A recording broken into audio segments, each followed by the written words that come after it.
Tantor Audio, a division of Recorded Books, presents The Self-Love Superpower, the magical art of approving of yourself, no matter what. By Tess Whitehurst. Narrated by Leslie Howard. Introduction. This book was inspired by a really bad birthday. Last year, the week after my birthday rolled around, I shared on my podcast that I was so depressed on my birthday that I refused to go anywhere, and in fact stayed in bed all day, reading and crying. It wasn't until the next day, when my partner pretty much dragged me out of bed and into the car for a day trip, that I began to cheer up and get my energy back. The following week, a podcast listener emailed to express her surprise that someone like me, that is, someone who is always writing books and blog posts about positivity and manifesting the life of your dreams, would still experience such a thing. After I read the email, it hit me that I've left something out of my books up to this point, something important. I've neglected to sufficiently illustrate the imperfect nature of my personal path. And in the process, I've neglected to sufficiently illustrate the imperfect nature of the spiritual path in general, which is synonymous with the path of self-compassion, self-approval, and self-love. The truth is that none of us have this positivity thing mastered. All of us wake up depressed some days. Show me someone who isn't susceptible to a miserable mood, and I'll show you an action figure, or a cartoon character, or a mannequin. I don't care if you're Eckhart Tolle, Oprah, or the Dalai Lama. If you're a living person on Earth, you'll have moments when you feel vulnerable, self-critical, angry, mopey, irritated, and afraid. You'll go to a party and you'll feel like the odd person out. You'll go over and over something you said and worry that it sounded stupid or whiny or self-absorbed. You'll have moments when you're certain that no one likes you, and you suspect everyone's been whispering mean things about you behind your back. That's called being human. Of course, being human can also involve feeling so much love, or perceiving so much beauty, you feel like your heart might burst. And the human experience can also include less extreme, but still completely wonderful, positive experiences, like feeling serene, centered, generous, hopeful, masterful, and calm. And in my experience, there's one thing that can help us navigate the challenging aspects of this life and cultivate the pleasant and transcendent ones more than any other single thing. That's self-love. When you learn to have compassion for yourself throughout it all, and to forgive yourself for your imperfections and mistakes, and even to have patience with yourself when you don't have compassion for yourself or forgive yourself, everything in your life will benefit, and I mean everything. As you'll hear me say again and again throughout this book, learning to love yourself is a process. It's a journey, not a destination. It's a spiral, not a line. By the end of this book, you won't necessarily be a pro at self-love, because who is? But you will be a pro at experiencing the journey of self-love. You'll be a pro at leaning into challenges and breathing through pain. You'll be a pro at having patience with your learning process and responding to problems and mistakes with self-care instead of self-loathing or self-criticism. And you'll discover that this makes all the difference in the world. Each chapter contains practical action steps. I highly recommend that you take them.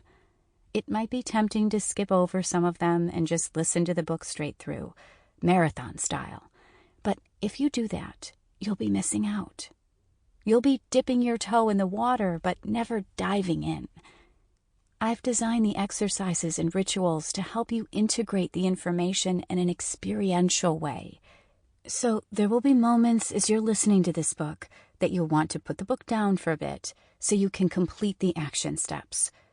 Have fun with the exercises and approach them with a spirit of experimentation. And if an assignment seems extra tempting to skip for one reason or another, that's a good indication that it will be especially empowering for you to perform. So get curious about the mysterious blessings hiding behind the reluctance, or boredom, or fear, or whatever it is.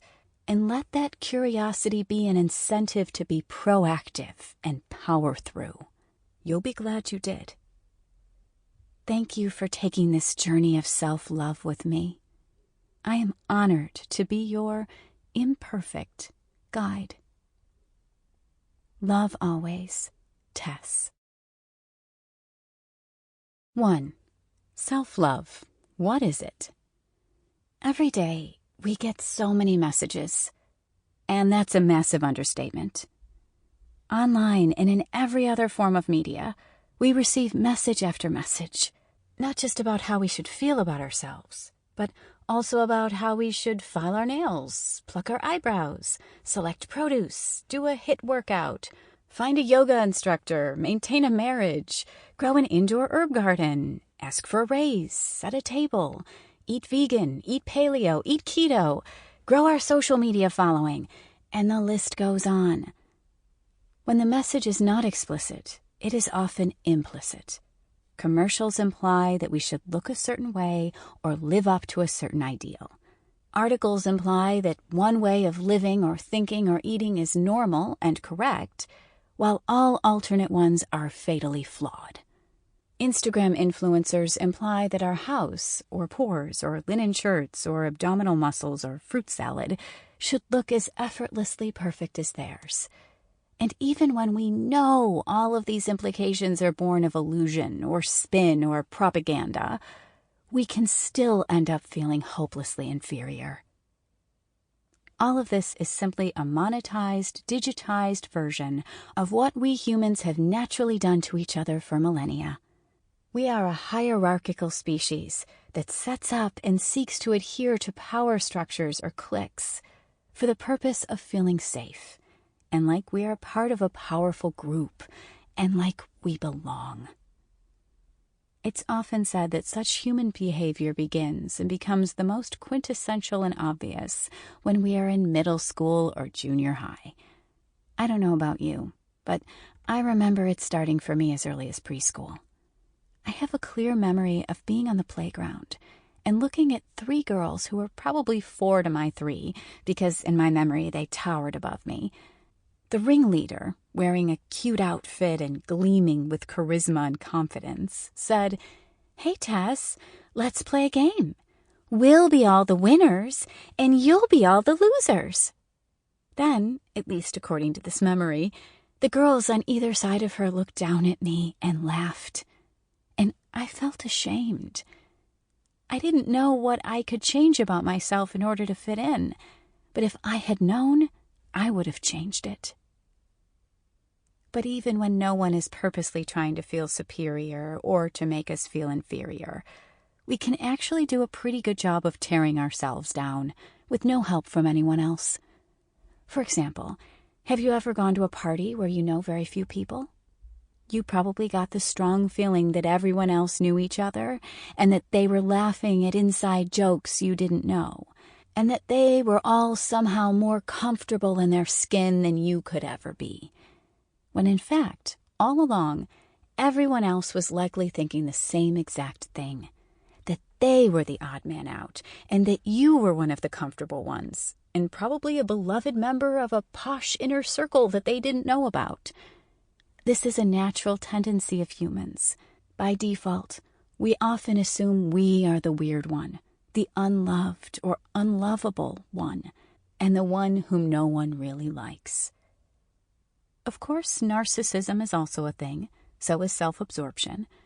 There are certainly people with an unwarranted degree of self-confidence, and people who filter everything through their belief that they are at the center of the universe, that everything revolves around them. But this isn't self-love. Self-love doesn't mean thinking you're the best thing that ever happened to fashion, or art, or the music business, or your favorite dating app. Self-love doesn't mean knowing you have a smoking hot body, or you've got relationships all figured out, or people should want to shower you with gifts, or the world owes you special favors simply for being your fabulous self. Self-love means believing you have a right to be here, that you have a right to take up space here on Earth, right now, exactly as you are. Self-love means valuing your own happiness over what the world tells you about who you should be or how your life should look. Self-love means listening to your needs and taking care of yourself with love. It's speaking kindly to yourself. It's creating a home that helps you feel comfortable, powerful, and nourished. It's getting into habits that help you feel good about yourself. Not so you'll look or be something different than who you are now, but so you'll be proud to be who you are and celebrate yourself, without apology or embarrassment. Although you are human, so sometimes you'll still feel embarrassment. One of my favorite authors, the late Louise Hay, wrote, "We are all here to transcend our early limitations, whatever they were. We're here to recognize our own magnificence and divinity, no matter what they told us." She also wrote, "Love is the miracle cure. Loving ourselves works miracles in our lives." The thing about love is that it is infinite. You can never top out when it comes to love. No matter how much you already love yourself, you can always love yourself even more. And the more you love yourself, the happier you will be and the more powerful you will feel. If you've been berating yourself and being harsh with yourself for a long time, you might worry that being kind and loving to yourself will let you off the hook. You may believe you'll never improve without constant criticism. Actually, the opposite is true. Have you ever taught very young children? I have. For years, I taught gymnastics and dance to children between the ages of 3 and 9. I quickly learned that the best way to encourage children to learn was to encourage them, period. Not, "Point those ugly toes," but, "Great work, Victoria. Now let me see you point your toes. Oh, so pretty." We are the same. Forget the criticism of others for a second. When we live in fear of our own criticism, it paralyzes us. We get stuck in patterns we don't enjoy and find it more difficult to improve in areas we care about. But when we encourage ourselves with love and don't demand immediate perfection, we improve much more swiftly and with much more ease. But even more importantly, life feels better, much better. And isn't that sort of why we wanted to improve in the first place, to feel better? So why not start there? Consider the lyrics to the song "Row, Row, Row Your Boat." We've all heard it a million times, but maybe it caught on because its wisdom is so profound. Row, row, row your boat gently down the stream. Merrily, merrily, merrily, merrily. Life is but a dream. Perhaps no metaphor is as accurate a description of life as a dream. Your actual experience of life has no substance. It's a perception of your mind. Think about it. Can you actually prove that it's anywhere other than that? Nope, you can't. And when you die, your life as you know it, along with all your thoughts and memories as you know them, will disappear and evaporate into thin air. Very much like what happens to a dream at the moment you wake up. So, honestly, what is the point of being harsh with yourself? While you're here in this dreamlike existence, why should you row through your life with anything other than gentle merriness, enjoying the scenery, the fresh scent of the wild flowers, the mellifluous sound of the clear mountain stream? And when less pleasant conditions seem to arise in the dream you call your life, why not approach them with compassion and patience? Why not learn to be your own friend and support system? Why not love yourself as best you can at every bend of the stream, at every step along the way? While you are likely sold, at least intellectually, on the idea that we are not here to impress other people or to feel superior to them, you may still believe that the planet needs saving, that we need to be harsh with ourselves so we can finally save the environment, end racism, rescue animals from factory farms, and so on. But the truth is, you can do the most good for the planet and your fellow Earthlings when you start by loving and treasuring yourself. You can still do the work you feel called to do, but when you do it from a place of universal forgiveness for yourself, you will naturally treat others with similar kindness, and you will be so much more effective in creating positive change. Here are some of the reasons self-love increases your potential to bring healing and harmony into the world. Self-love helps you hear your intuition more clearly, which will alert you to the most powerful way to bring about positive change in any situation. Self-love means respecting and believing in yourself. This naturally makes you appear more credible in the eyes of others. Self-love carries over into the way you view and interact with others, so it helps you express your opinions without getting into the defensive us against them mentality, which so often erodes effectiveness in conversations, negotiations, and relationships. Self-love naturally fills you with genuine excitement and enthusiasm for the things you care about. What's even better than coffee for boosting morale? Self-love and coffee. I mean, there's no reason you can't have both. When you consider all these benefits, you can understand that nothing makes more sense than learning to love yourself as you are. Once you get the hang of it, everything else gets way easier. Even though most of us have picked up the habit of harsh self-criticism and likely even self-loathing, we can make a spiritual practice out of learning to love ourselves. We can open up to our own divine nature, forgive ourselves for our mistakes and perceived shortcomings, and become gentler and gentler and merrier as we row gently down the miraculous stream that is this dream of life. When you step onto the path of self-love, you will begin to establish a beautiful momentum. You will still have fluctuations in your mood and perspective, and challenges will still arise, but in general, your life will flow better, while constantly becoming more and more fun. You'll awaken to your natural ability to create positive change according to your intentions. Doors of opportunity will open more and more frequently. You'll notice beauty everywhere, and you'll focus on it, and what you focus on will expand. Like so many of us, I have criticized myself quite a lot in my life. At times, I've even loathed and detested and punished and hated myself.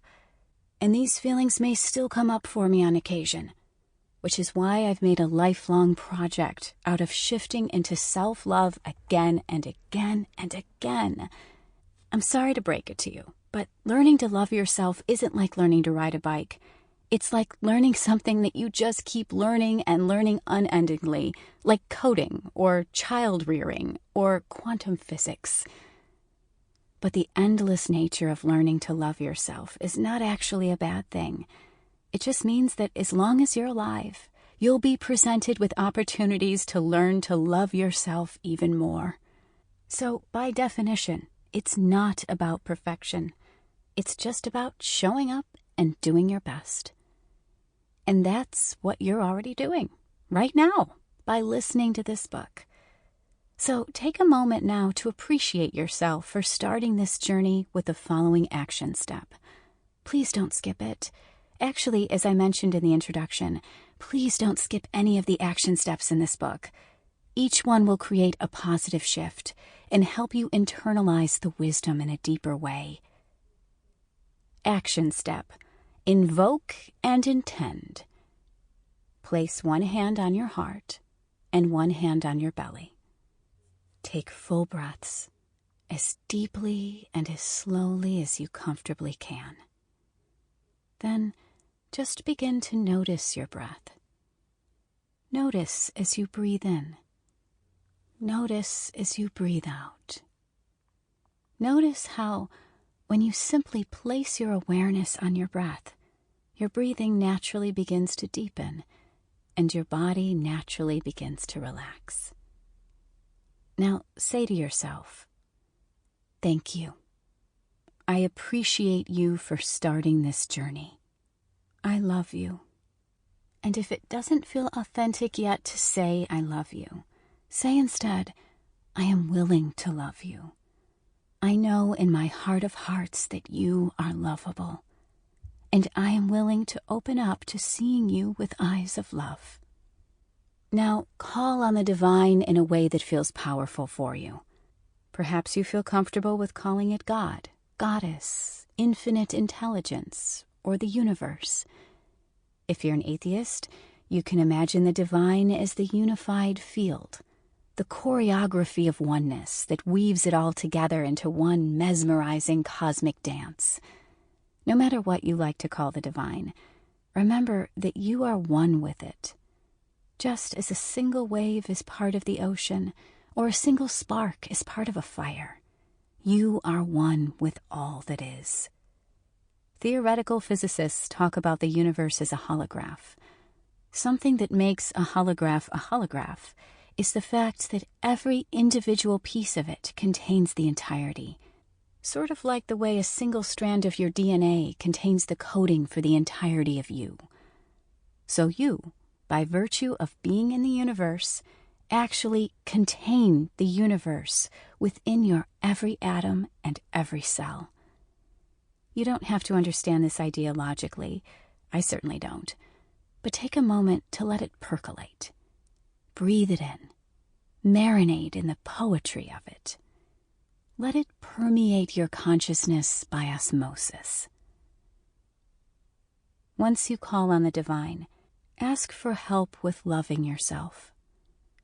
From your heart, say something simple like, "It's my intention to love myself, and I'm not really sure how to do that, but I know that you can help, and I know that I am part of you, and that I contain you within my every cell. Please guide me through this process. Please show me signs and messages, and help me to be open to them. Please support me in opening up my awareness to my own beauty and power and perfection. Thank you." Action step: make a self-love altar. I recommend that you set up a simple altar to serve as a visual affirmation as you move through the chapters and exercises in this book. This can be placed on any flat surface that feels right to you: a small table, a shelf, or even a corner of a countertop. Follow your intuition and creative impulses about what to place on your self-love altar, but as a general guideline, select one item that will represent your relationship with the infinite, such as a statue of a goddess or god you connect with, or something more secular, such as a crystal, a plant, or a framed postcard depicting the stars. That one item is the only necessary prerequisite for any altar. But if you'd like to add additional items, choose things that symbolize self-love for you, such as a heart-shaped crystal, a fresh pink rose in a small vase, words or phrases that inspire you, or a picture of you being hugged by a loved one when you were a child. Keep in mind that an altar possesses an alive, creative energy, so tend to it regularly by dusting it, removing wilted flowers, and lovingly rearranging it from day to day as you feel guided, to keep it harmoniously attuned to your intention to love yourself. Quick note: I am assuming that much of your self-love journey and work will take place in your home. And for that reason, having a designated and symbolic place to do your self-love work, that is, your altar, can be helpful and fun. But you certainly don't need an altar in order to perform the exercises. So if you would like to do some of the action steps while you're on vacation or on a break at work, for example, you could choose a crystal or another small item that feels powerful for you, that you can fit in a pocket or purse. That way, you can keep this small anchor item on your altar when you're home and pull it out when you're on the road as needed in lieu of your altar. Be patient with yourself as you move through this journey. You're creating a new habit, establishing a new groove, and overwriting a lifetime of contradictory conditioning. But also keep in mind that learning to love yourself is something you can absolutely do, especially when you connect with the powerful force that underlies and defines all things, which is also known as infinite love, and which is who you really are. Even if tapping into this love seems out of reach at this moment, rest assured, it isn't. In fact, it's your true identity, which you ultimately couldn't escape even if you tried. Action step: intention tune-in. Before we move on to the next chapter, find yourself a beautiful journal, or just a fresh notebook you're excited to write in. In it, answer the following questions. Free write your answers. Don't be precious about it. Don't try to be clever or eloquent. Just let your pen move and your thoughts, feelings, and ideas flow out. Keep writing without stopping until you've filled at least half a page answering each of the 3 questions. 1. Why did you pick up this book? What brought you here? Describe the moment or realization or tipping point when you decided you wanted to love yourself more. It's okay if you just saw the book and it called to you. Write about the moment of attraction. Did the cover catch your eye? Or maybe the title? Why? What was the feeling exactly? 2. What would it feel like if you loved yourself unconditionally? How would it feel if you didn't have to be perfect? How would it feel not to live in fear of your own criticism of yourself? Let go of the need to answer this correctly and just allow yourself to freely imagine and guess. 3. Who is one person or animal companion you completely adore? What do you love about this person or animal? Is it how good-looking and amazing they are? Or is it something else that transcends their degree of perfection or fabulousness in the eyes of the world? 2. Now is the only time. We all have an ego. A useful way to define the ego is the illusion that you are separate. Even though you are one with every other human, and one with the planet, and one with the very power that brought the entire universe into being, your ego tells you, no, you are a singular being that is totally separate from everyone and everything. The ego tells you lots of other things that aren't true. Basically, anytime you hear a message in your mind that contributes to your sense of separation, that is your ego talking. A Course in Miracles says the ego's basic doctrine is seek but do not find. So you can also think of the ego as that voice in your mind that is always looking for things that are wrong or unfair or holding you back. The ego likes to tell you that if only things were different than they are, if only you were different than you are, everything would be great. Of course, by definition, the ego will never be satisfied. There will never be a moment when it will say, once and for all, you've made it, you're golden, and now everything is going to be great forever. Your ego will continue to chime in throughout your lifetime, but you might say that the spiritual path is the process of learning, more and more, how to disbelieve the things the ego tells you, and to prefer the truth, that you are one with all that is, that you can trust the way your life is unfolding, and that you already have everything you need. Here are just a few of the many, many lies the ego likes to tell you. You are better than everyone here. You are worse than everyone here. You should be ashamed of yourself. You should feel special. You should have come much farther by now in your career. Everyone is jealous of how far you have come in your career. No one will respect you because your skin looks so... Sample complete. Ready to continue?